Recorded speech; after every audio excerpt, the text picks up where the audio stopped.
Shri Gurubhyo Namaha. Episode 22 again deals with devotion. In the last episode, we saw 4 instances: profession, age, lack of scholarly knowledge, and caste, are inconsequential factors when it comes to offering devotion to God. Acharyal cites 3 more examples to enforce the point that devotion is sans all these material possessions. So the 5th instance which Acharyal cites is: should you be powerful? Should you be courageous? Should you be a person of grit to be devoted? And cites the case of Ugrasena, who was the father of the cruel Kamsa. Kamsa is the maternal uncle of Lord Krishna.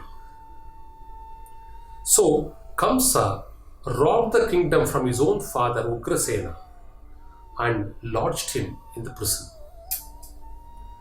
Krishna reaches Mathura, fights with Kamsa, kills Kamsa, and restores the kingdom back to Ugrasena. Therefore, you don't have to be popular. One need not be powerful to be identified as a devotee in the eye of God.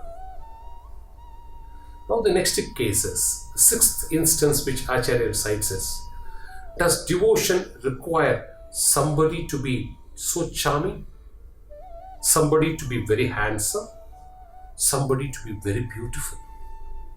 The answer is a clear no, for which Acharya cites the example of Kubja. Kubja was a resident of Mathura. She remained a hunchback woman, looking quite ugly. When Krishna reached Mathura for the first time, she was one amongst the devotees to receive Krishna with great joy and happiness, and offered scents to Krishna, which is what she could afford. Looking at her bhakti and devotion, the sight of Krishna, the touch of Krishna, transformed Kubja into a beautiful damsel. Therefore, beauty or charm is no criteria for devotion. The 7th instance Acharya cites is: should you be a rich person to be a devotee of God?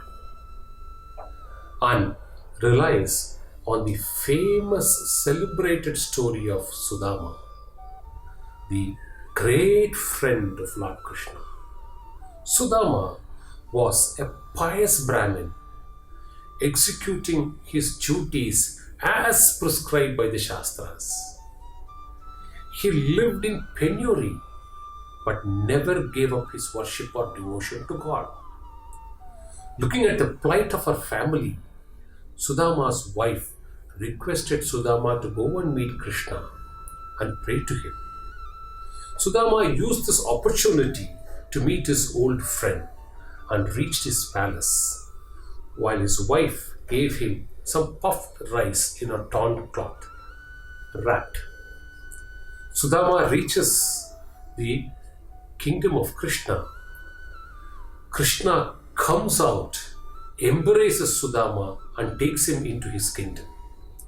And when they were engaging in a conversation which very much resembled as childhood days, Sudama was so hesitant to take the ragged bag containing the puffed rice, but Krishna demanded it and took a handful of it.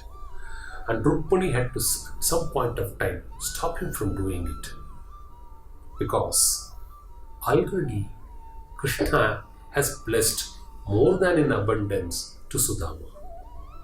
So when Sudama returns back, he finds the whole place has changed.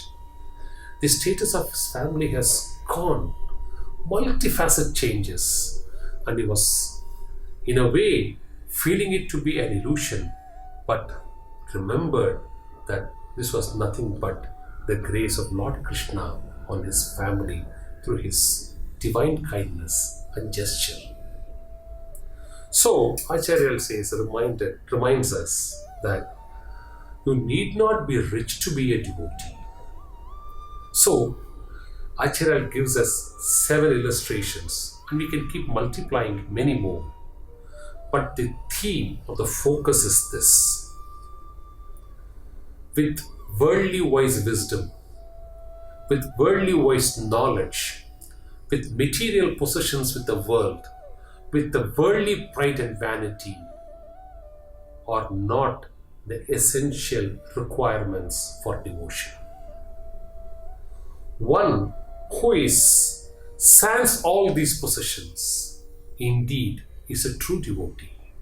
Acharyal reminds, never trade with God, never work with God, never demand anything from God. What is devotion? So what does devotion in fact mean? You don't need anything in this material world to offer your devotion to God.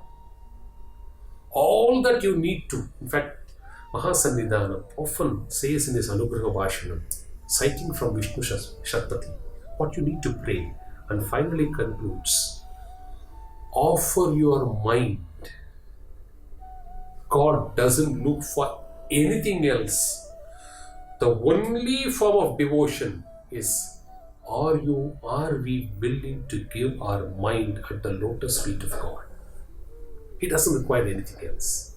But if you're blessed with possessions, if you're blessed with power, if you're blessed with affluence, if you're blessed with whatever is available, use that again as part of your devotion to offer it back to God.